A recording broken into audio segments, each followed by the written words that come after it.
Promnya gitu bang, Ya, ganti etis atau promnya. tidak? Jangan Promnya gitu mungkin promnya. harus gimana caranya Mas Gibran maju lagi, tapi tidak ada yang beda pendapat mungkin ya. Coba kita cek Saya pengen membuka dengan mengikuti anjuran Mas Wapres yang bilang coba sering-sering menggunakan AI. Saya nanya ke AI, etis atau tidak kalau mantan presiden sudah bicara soal 2 periode untuk anaknya di tengah baru setahun menjabat dan masih banyak masalah bangsa.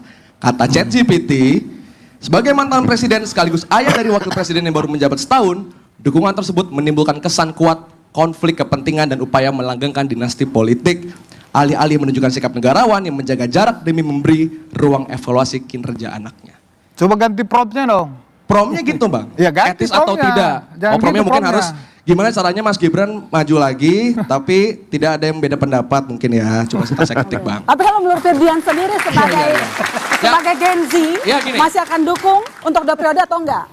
Bukan mbak, ini bukan soal Gibran. Gini, saya usia 25 mbak, saya yakin teman-teman sini usia juga sama-sama mirip-mirip. 19, 20, 21, 22 seterusnya. Kami ini nggak bicara soal pemilu mbak. Kami ini belum mau bicara soal pemilu. Kami ini lagi bicara soal masalah-masalah kebangsaan. Hari ini ada 4.700 lebih total keracunan makan bergizi gratis. Ada 900 teman-teman kami yang ditersangkakan seluruh Indonesia karena demonstrasi kemarin.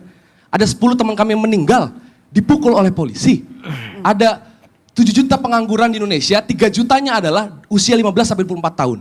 Ada lingkungan rusak, Raja Ampat yang beroperasi lagi tambangnya, itu yang kami bicarakan mbak. Kami nggak mau dulu bicara soal pemilu. Jadi ketika sekarang, elit diskurs gini, elit politik itu dalam demokrasi yang sehat, diskursusnya adalah apa yang dibicarakan warga negara. Jadi seharusnya dalam demokrasi yang substansial, diskursusnya elit adalah percakapan-percakapan warga negara. Warga negara hari ini bicara soal masalah-masalah kebangsaan. Masalah-masalah ekonomi, sosial, politik, demokrasi. Masih ada puluhan teman-teman kami yang masih ditangkap di Polda Metro Jaya misalnya. Jadi pandangan Firdian, seorang Jokowi lagi kebelet. Artinya seorang mau Jokowi kayak mau siapa yang bicara soal ini, bagi kami tidak peduli terhadap generasi muda ke depannya. Itu aja. Oh. Jelas Mbak. Dan bagi saya gini. Oke, baik. Bang Ade, tidak peduli dengan generasi yang terjadi sekarang. sekarang dan masa depan. Ini nggak pakai mic ya? Enggak, kedengeran. Mas Ade ketawa-ketawa Aman. aja kayaknya ini. Iya. Nggak, Fer, aku mau nanya satu hal. Boleh Bang. Nggak, Anda bilang ada 10 orang tewas dipukul polisi. Iya. 10 orang tewas dipukul polisi. Ya 10 orang tewas karena juga polisi membiarkan mungkin Bang. Oh enggak ya. Enggak. Artinya harus jelas kalimatnya. Kalau 10 orang tewas dipukul polisi itu serius banget. Ya ada yang dipukul polisi dan dibiarkan oleh polisi sehingga pembakaran terjadi, perusuh masuk dan sebagainya. Termasuk Afan itu kan. Ya, Afan itu kan betul. meninggal ditabrak. Ditindas polisi. Buat saya itu mengganggu sekali bahwa ada fakta yang saya nggak ketahui bahwa 10 orang sampai tewas dipukul polisi tapi sekarang barusan sudah dikoreksi. Ini kita Bahkan tanya ke sebenarnya gini sih, muda. Bang.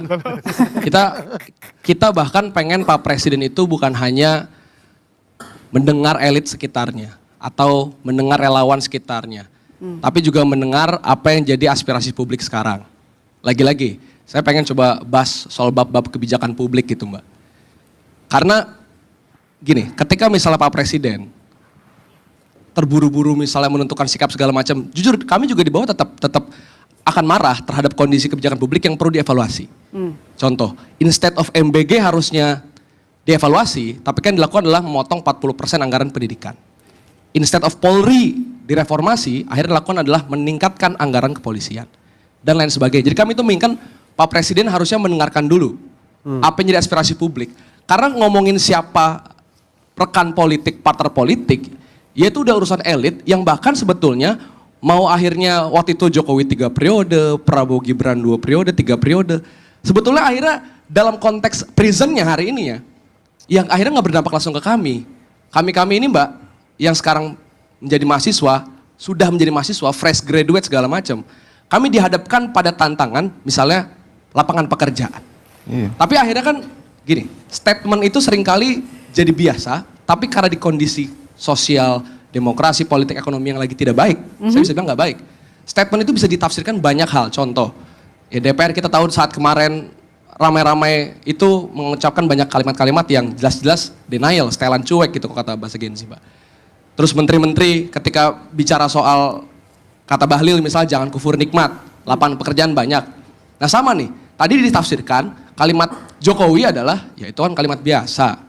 Biasa aja kan kita pengen dukung 2 periode. Jadi nggak biasa, jadi terkesan, lu mau ngomongin keluarga lu doang. Karena kondisi ekonomi dan politik demokrasi kita sekarang kayak gini, Mbak. Dan yang saya sebel juga gini sebetulnya.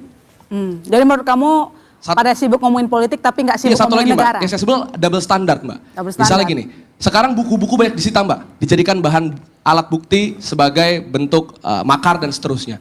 Ada narasi Prabowo Gibran 2 periode, boleh. Di bawah pasti ada yang marah tuh, Mbak. Entah siapa akan ada yang bilang Prabowo Gibran cukup 1 periode misalnya, dibilang makar. Atau Prabowo Gibran cukup sekarang, dibilang makar. Harusnya dalam demokrasi yang sehat, mau ngomong Prabowo Gibran 2 periode ya silakan. Tapi jangan salahin juga dong ketika ada publik yang misalnya mengatakan Prabowo Gibran 1 periode dong. Kalau program-program ini tidak dievaluasi, kalau permintaan publik tidak dituntut dan tidak diterima, gitu sebetulnya. Bang Freddy, ini kenapa pada sibuk ngomongin soal kekuasaan tapi nggak sibuk ngomongin negara? Kata Ferdian tadi. Ya, jadi harus kita pahami konteksnya omongan Pak Jokowi ini kan tadi udah dijelasin. Jadi memang merespon ya pelantikan pengurusan Bara JP, ketua umumnya ngomong begitu, kemudian ditanya kepada Pak Jokowi, ditanya kepada Projo, ya kita hanya menegaskan memang Pak Jokowi mengatakan itu sejak awal. Sejak awal di periode kepemimpinan Prabowo Gibran ini harus sukses 2 periode. Jadi bukan semata-mata karena kondisi ekonomi sekarang kemudian Pak Jokowi, bukan, jangan dilihat dari, harus kita lihat konteksnya, Mas. Ya, kenapa Pak Jokowi ngomong seperti itu. Jadi jangan semua dikait-kaitkan. Ya, ekonomi memang penting, semuanya penting. Program-program kebangsaan, program kerakyatan pemerintah ini sangat penting. Tetapi ini tidak, konteks pembicaraan ini tidak ada kaitannya langsung dengan itu. Jadi nggak boleh ditabrak-tabrakin begitu aja. Tapi pemilu masih jauh, Bang. Udah ngomongin 2 periode nggak kecepetan. Itu kan ditanya, merespon. Tapi tadi katanya udah dibahas dari awal.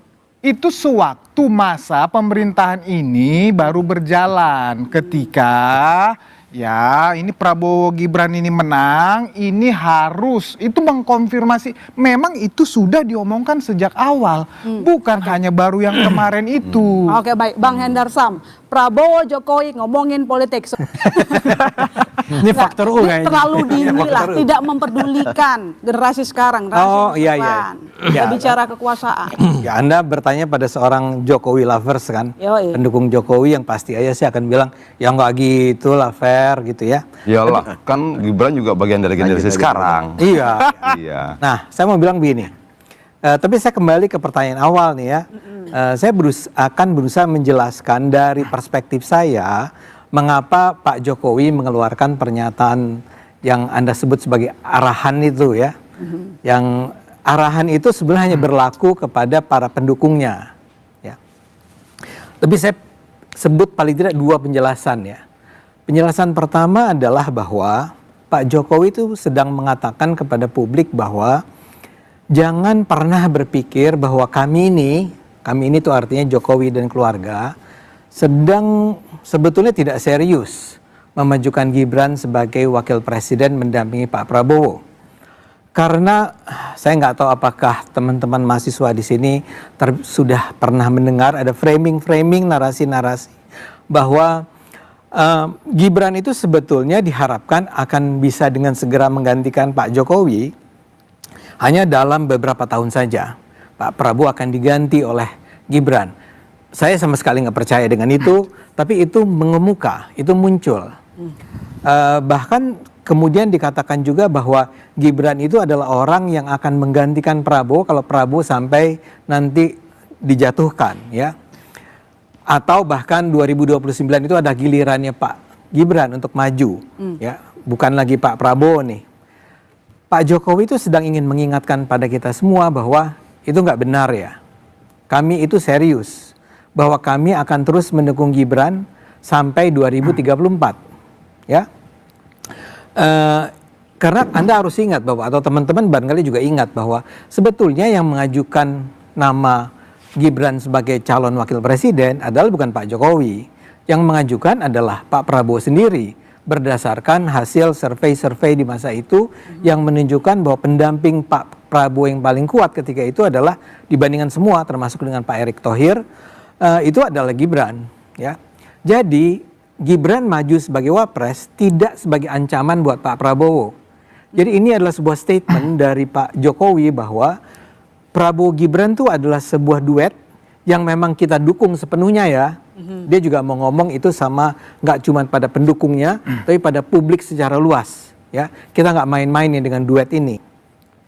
Dan saya setuju bahwa ini ada kaitannya dengan semangat apa yang sudah dimulai oleh Pak Jokowi di tahun-tahun kekuasaannya, itu harus terus berlanjut.